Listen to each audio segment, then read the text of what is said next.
Hindi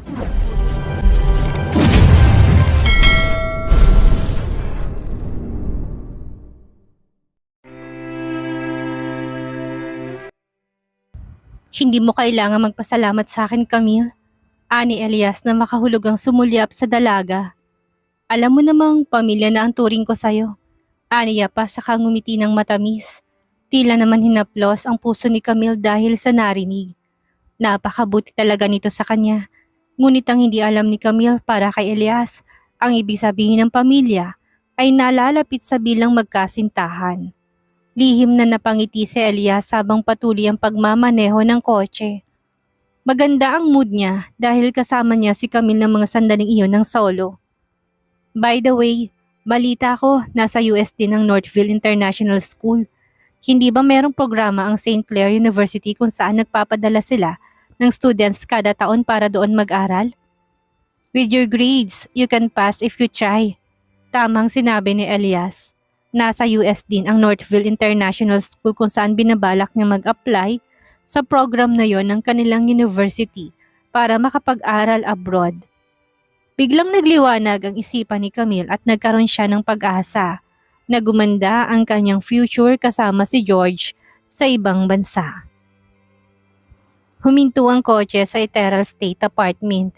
Masayang bumaba ang dalawa habang panay ang kwentuhan tungkol sa mga trainees.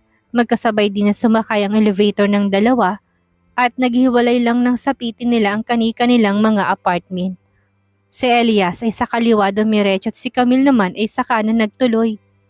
Subalit nang nasa tapat na siya ng pinto ay mga matang kailalim at walang kasing lamig ang sumalubong sa kanya.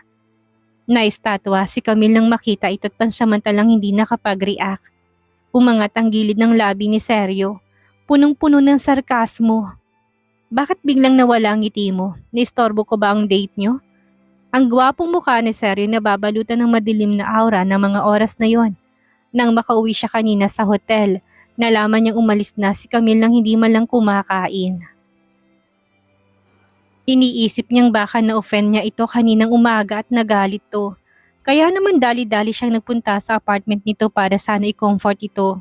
Pero hindi niya akalain na iyon ang makikita niya pagbukas ng elevator.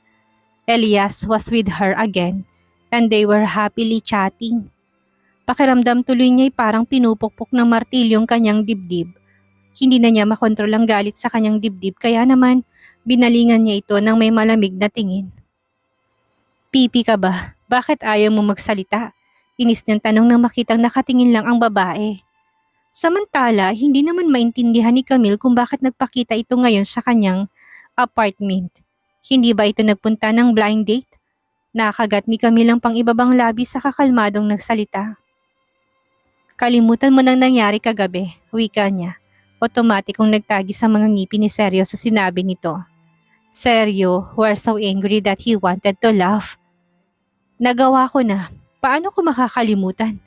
Pilosopong tanong niya sabay hawak sa pulsuhan nito at hinila papalapit sa kanya. Bakit hindi mo ko turuan? Iniharang naman ni Camille ang mga palad sa dibdib ng lalaki para ilayo ang sarili sa kamarahang humakbang patras. Dumilim naman ang anyo ni Sergio dahil sa harapan nitong pag-iwas sa kanya. Nalingat lang siya sandali parang hindi na siya kilala nito kung umasta. Sa galit ni Sergio ay hinawakan niyang likod ng ulo nito. Pinagpantay ang kanilang mga mukha at ginawaran to ng mapusok na halik, a kiss to punish her. Ano ba? Mas nagpumiglas naman si Camille dahil sa ginawa ng lalaki. Pinaghahampas niya ito ng kanyang kamay sa abot ng kanyang makakaya. Pero nanakit na lang ang kanyang kamay ay hindi man lang nito ininda ang pananakit niya. Halos subusin na ni Sergio ang oxygen sa bibig ni Camille. At habang ginagawa niya yon ay napansin niyang kinakapos na ito ng hininga. At doon pa lang niya inihinto ang ginagawa. Habol-habol ni Camille ang hininga habang namumulang mga mata sa galit. Masamang-masama ang kanyang loob at pinupukol to ng masamang tingin. You dare to look at me like that? I think you should be punished. Wika ni Sergio na nauubos na ang pasensya. Bigla niyang hinapit sa bewang ang babae saka mabilis na binuksan ang door lock ng apartment nang hindi to pinakakawalan. Namutla naman ang mukha ni Camille habang nakatingin sa lalaki. Paano mo nabuksan ang lock ng pinto? Gulat na tanong niya. Pinaayos ko ang door lock. Ano pa sa tingin mo? Sagot niya na may blankong expression sa mukha. Bago pa tuluyang makapag-react si Camille, na malay na lang niyang lumapat ng katawan niya sa malambot na sofa. Seryo climbed on top of Camille and bent his head to kiss her hard, not letting her speak. Habang hinahalikan niya ito at isa-isa rin niyang kinakalas ang botones ng suot niyang polo. Nagpapanik naman si Camille dahil sa ginagawang yun ni Sergio. Nilalabanan niya ang mapangahas nitong kilos ng mga oras na yun. Wag! Bulalas ni Camille habang pilit kumakawala sa halik nito. Dahil desperado na si Camille, kinagat niyang labi ng lalaki. Dahilan para dumugo yun. Wag! Galit na tanong ni Sergio na huminto sa ginagawa dahil sa sakit na sanhi na nasugatang labi. Why didn't you refuse last night? Kagabi, nakagat ni Camille ang pang-ibabang labi sa kahihiyan. Alam mo naman na kagabi na natatakot ka? Ani Sergio nang umisi. Nang maisip na kanina lang ay kay tamis ng ngiti nito sa ibang lalaki, lalong nagpuyo sa galit ang kanyang dibdib. So, dahil sa natatakot ka, papayag ka nang gawin sa'yong kahit na ano ng isang lalaki? Nanunuyang tanong ni Sergio. Hindi makapaniwala si Camille sa sinasabi ng lalaki. Hindi niya akalain na sasabihin nito yon pagkatapos ng lahat. Kung sa bagay nung panahon na pumayag siyang ipagpalit ang kanyang katawan, mababang babae na ang tingin nito sa kanya. Kaya hindi na siya nasorpresa pa na ganun ang tingin nito sa kanya. Hindi na rin niya maitataas pa ang kanyang noo sa harapan nito kahit na kailan. Ngunit kung hindi lang ito naturing ang asawa niya, hindi siya papayag na makipag-deal sa lalaking ito. Tinipon ni Camille ang lahat ng kanyang lakas para itulak ang lalaki na matagumpay naman niyang nagawa. Matapos noon ay mabilis siyang tumayo at umatras palayo dito. At puno ng determinasyon ang mukha. Kung ano man ang gusto mong isipin, bahala ka na. Tapos na tayo. Lakas loob niyang sahad sa harapan nito dahil hindi inaasahan ni Sergio ang malakas na pagtulak na iyon ni Camille, kaya na out of balance siya at muntikan nang matumba kung hindi lang siya nakahawak sa sandalan ng sofa. Nakaramdam din siya ng kalungkutan sa kanyang puso dahil sa narinig niya mula sa bibig ni Camille. Ngunit hindi niya ito may lalagay sa mga salita. Matapos ang ilang segundong pananahimik, malamig na pinagmasdan ni Sergio ang kaharap na babae at umangat ang gilid ng labi. Hindi mo ba talaga kayang magstay sa akin? Kung mananatili ako sa'yo, makikipag-blind date ka pa rin ba't pipili ng babaeng may magandang family background para pakasalan, hindi ba? Tanong ni Camille. Sandali na munang nakatitig lang si Sergio kay Camille bago nagsalita. Kapag dumating ang araw na yun, papakawalan na kita. Prangkang sagot niya na hindi na nag-aksaya pang itagong bagay na yun mula dito. At least, sa plano ng daddy ni Sergio, yun ang daan na gusto niyang tahakin. He didn't even think of objecting. It's a matter of time. Tinakasan naman ang kulay ang mukha ni Camille na para bang nakarinig siya ng hindi kapanipaniwalang bagay. Nakaramdam din siya ng munting kirot sa kanyang dibdib nang marinig ang katotohanan yun. Kung ganun, ano naman ako para sa'yo? Ano ang katauhan ko kung mananatili ako sa tabi mo? Laruan mo? Babae mo? Alagang hayop? What do you mean? Timbagang naman na tanong ni Sergio. Pilit nilalabanan ng iritasyong nararamdaman. Pwede nating i-discuss kung anong gusto mo. Isang mapait na ngiti ang sumilay sa mga labi ni Camille. Ang gusto ko ay respeto na hindi dapat tratuhin bilang laruan. Sandaling natigilan si Sergio sa narinig at saka mababa ang boses nagsalita. Hindi ko naman intensyon na tatuhin ka bilang laruan. At ano naman ang katayuan ko? May pangarap din ako. Gusto ko ring makilala sa sarili kong pagsisikap at mabuhay ng malaya. Kaya mo bang ibigay yon? Tanong ni Camille na bagong nagbigla ang tono. Camille, pagtawag ni Sergio sa pangalan ni Camille na may halong himig pagbabanta. This is not how he will negotiate terms. Ito lang hindi kayang ibigay ni Sergio, hindi sa ngayon. Kaya mas mabuti kong alisin na kaagad niya sa isip ng babaeng gano'n ng mga bagay. Ang maikling pangungusap na yon mula sa bibig ng lalaki ay mistulang torture para kay Camille. Ang lihim niyang kakarampot na pag-asa kay Sergio ay unti-unting nagkakapunit-punit at sapat na yon para ipahiya niya sarili sa kasukdulan. Kumibot-kibot ang maliit na labi ni Camille bago tumugon. Salamat sa pagligtas mo sa akin kagabi pero nagawa yun ni Martha dahil sa'yo. Kaya wala akong utang na loob sa'yo. At para naman sa namagitan sa atin, mabuti pang kalimutan na natin yun. Do we have to keep making such a fuss? Iritableng tanong ni Seryo sa kaharap. Maliban sa kondisyon na yan, pwede mong makuha ang lahat ng gusto mo. Ani Seryo. Naglapat ng mariin ang kanyang labi matapos sabihin yon para ipakita sa babae na willing siyang makipagkompromiso at bigyan to ng pribilehiyo na hindi pa niya nagawa sa ibang babae. Wala akong ibang gusto, matatag na sagot ni Camille, puno ng determinasyon ng mga mata. Please, Mr. Reynoso, pagbigyan mo na sana ng oras na sa lalong madaling panahon na sumama sa akin para sa formalities ng annulment. Matapos nito'y tumalikod na si Camille at binuksan ng pinto tinuro yun sa lalaki. Makakaalis ka na. Dahil sa pagmamatigas ni Camille ay tila umakyat ang lahat ng dugo ni Seryo sa kanyang ulo. Hindi niya napigilan pang sugurin ng babae at kabiginto at isandal sa likod ng pinto. The last time I said I was going to let you go, that was your last chance to live. Madilim ang anyong pinagmasdan nito ni Seryo. Hinayaan mo may mangyari sa atin kagabi, tapos ngayon gusto mong basta nalang tumakas? Sa tingin mo posible ba yun? Timbagang natanong niya. Kumabog ang dibdib ni Camille sa takot na mga oras na yon. Seryoso ako, hindi na ulit ako papayag na makipagtalik sa'yo. Kung gusto mo, humanap ka na lang ng ibang babae. Maghanap ng ibang babae. Pag-uulit ni Seryo na hindi nagustuhan ang sinabi nito. Say it again. Kahit 100 beses ko pang ulitin, yun din naman ang ibig sabihin nun. Ani Camille na hindi hinayaan ang sariling matakot sa lalaki. Ayaw ko na. Kung pipilitin mo pa ako, kakamuhian kita. Of course, kayang-kayang pilitin ni Seryo si Camille. Merong 1,000 at 10,000 siyang paraan para mapasunod ang babae sa kanyang gusto. But for him, it would be boring if he forced a woman who didn't like him to hate him. Besides, her heart already had another man.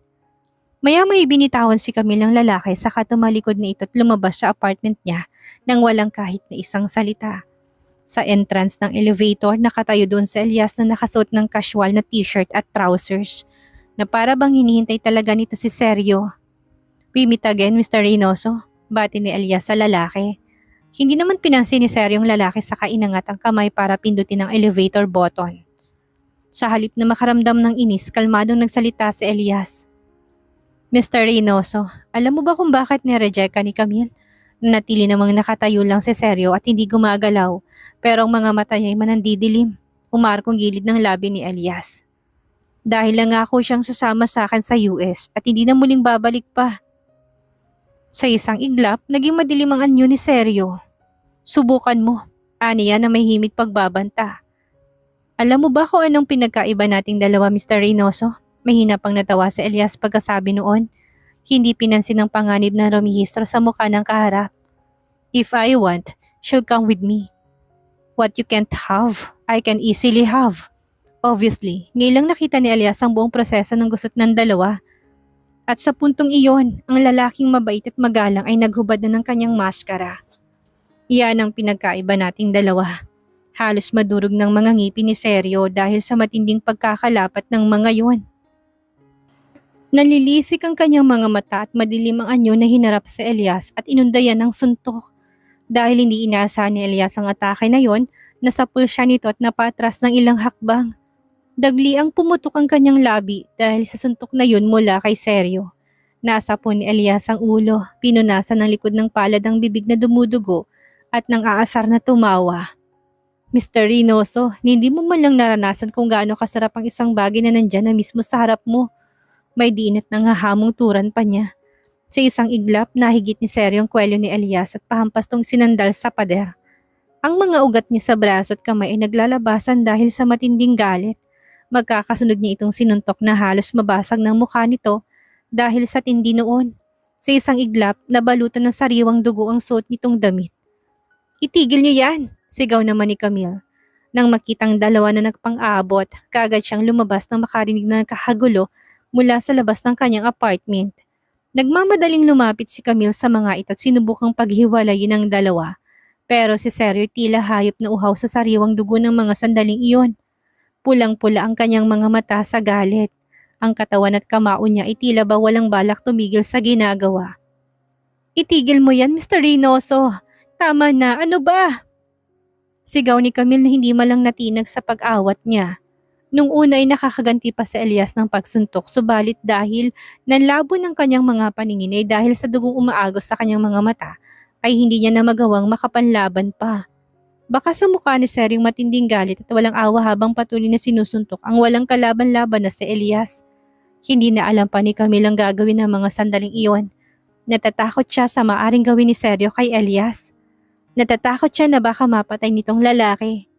Kaya naman nang makita niyang muling undayan ni Seryo ng suntok si Elias, ay hinarang niya sarili ng hindi nag-iisip sa maaring mangyari.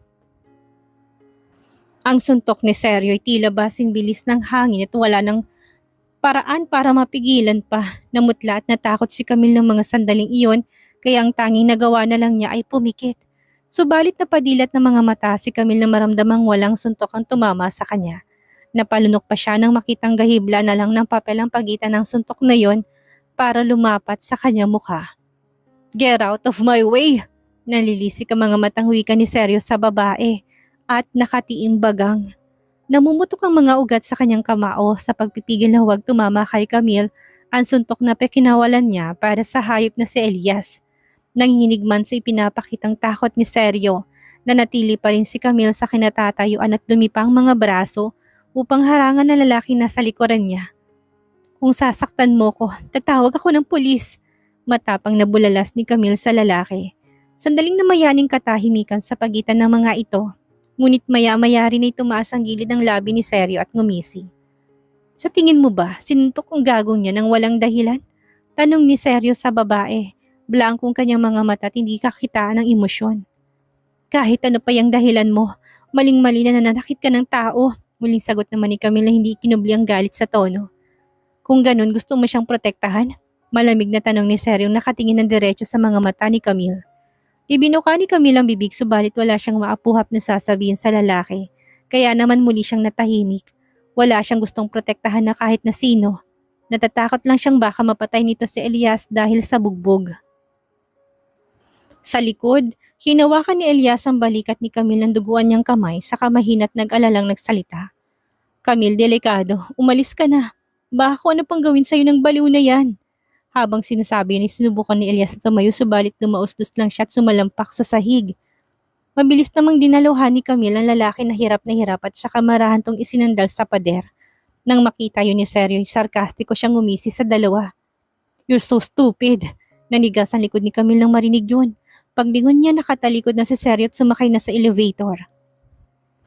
Naiwan siyang tulala sa mga nangyari at nagbalik lang siya sa wisyo nang marinig niyang tinawag siya ni Elias.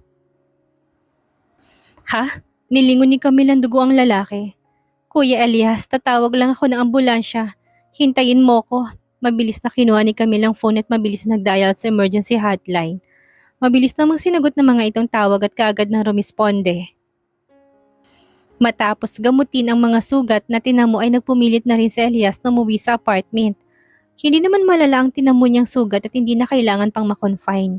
Pagdating sa pinto ng apartment, bagamat nag-aalinlangan ay nagawa pa rin magtanong ni Camille sa lalaki tungkol sa nangyaring gulo sa pagitan nito at ni Seryo. "Kuya Elias, ano bang pinag-awayan niyo ni Mr. Reynoso? Bakit parang galit na galit siya?" Tanong ni Camille sa kasama. Natigilan naman si Elias. Hindi niya in-expect na magtatanong ang babae tungkol sa nangyari. Nagkibit balikat lang siya at umiling. "I don't know. Siguro ba na misunderstood niya ako?" Nang marinig yun, ibahagyang gaan ang loob ni Camille. Sa bagay, simula nung una pa lang, hindi naman tinago ni Seryo ang pagkadisgusto nito kay Elias at yun ang marahil dahilan kung bakit nagpang-abot ang dalawa. Gumiting nagpapaumanhin si Camille sa kaharap.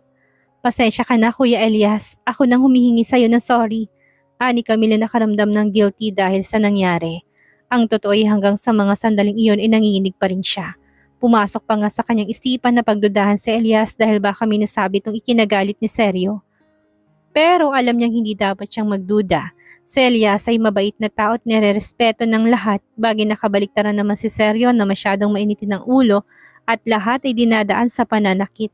Sumulyap naman si Elias kay Camille na may hindi malinaw na emosyon sa mga mata. Bakit naman ito pa ang hihingi ng tawad para sa lalaking yon? Sila ang pinakamalapit sa isa't isa't hindi ang lalaking yon. Bagamat nakaramdam ng pagkainsulto, pinigilan yun ni Elias na ipakita sa harap ng dalaga. Camille, hindi mo kailangang humingi ng sorry sa akin. Wala ka namang kasalanan. Aniya sa kaumiling-iling kahit na boss ko si Mr. Reynoso at nangyari ito sa tapat ng apartment ko kaya technically may kasalanan din ako. Giit pa ni Camille. Sige na Kuya Elias, pumasok ka na rin at nang magpahinga ka. Dagdag pa ni Camille sa kausap. Okay, maikling sagot naman ni Elias na bahagyang nakangiti. Nang tumalikod si Camille ay saka lang niya inilabas ang pagsama ng muka. Hindi siyang klase ng taong mananatiling kalmado. Kaya niya ginalit kanina si Mr. Reynoso para ma-analyze niyang conflict sa dalawa. Base sa pag-uusap nila ni Sergio, nasasabi niyang masyado tong possessive. Para kay Elias sa oras na magtanim ka ng isang buto sa lupa, ang butong yun ay sisibol at magiging isang matayog na puno. In other words, he has already planted hatred in Sergio Reynoso's heart, so he knows that his hatred for Camille will sprout and the two will be destroyed. Besides, ang tulad ni Sergio Reynoso, ang tipo ng taong hindi mag-abalang magpaliwanag sa kahit na sino. Kaya alam niyang na magitang pag-uusap sa pagitan nila ay mababaon lang sa puot at hindi makakarating kay Camille. Kung makarating man, alam niyang hindi yan papaniwalaan ng babae. Nagtuloy-tuloy ng pagpasok si Elias sa loob ng kanyang apartment at naupo sa sofa. Subalit nang bigla niyang maalalang mainit na halik sa pagitan ni Camille at Sergio, ay gumalaw ang kanyang Adam's apple. Kung dati hindi ganong katindi ang pagnanasang naramdaman niya para kay Camille, pero ngayon ay hindi niya na makontrol pang sarili. He also wanted to taste her lips. Not only that, but also her seductive body. Nang makapasok sa apartment, nakita ni Camille na meron siyang missed call mula kay Mr. Noriega. Nang damputin niyang kanyang phone, hindi lang yon, meron din siyang chat mula kay Travis na kagad niyang binasang nilalaman. Nag-chat kasi siya dito kagabi at nagtatanong tungkol sa registration para sa student na ipapadala sa US para mag-aral. Huwag kang mag-alala, Camille. Ipinasa ko na kay titang application letter mo para ma-review. Ani Travis sa chat. Ang tita ni Travis ay isa sa board member ng St. Clair University at ito ang nangangasiwa ng programang yon. Maraming salamat, Travis. Reply niya sa chat nito. Nang mai-send yon ng text, ay si Mr. Noriega ay binasa niya. Miss Camille, Mr. Reynoso said to meet you tomorrow at the Regional Trial Court at 8 a.m. Nahintong daliri ni Camille sa pagpindot. Regional Trial Court? Oo nga pala, tungkol yun sa kanilang annulment. Siyempre naman, pupunta siya para sa proseso ng kanilang annulment dahil matagal niya nang hinihintay. Ang pagkakataon na yon, ang makawala sa malupit na kamay ni Sergio Reynoso. Ano kayang gagawin ni Sergio ngayong harap-harapan ng ipinapakita ni Elias? Ang tunay nitong kulay at motibo kay Camille. Ibibigay na kaya ni Sergio ang annulment na hinihingi ni Camille? Yan ang ating aalamin sa susunod nating kabanata.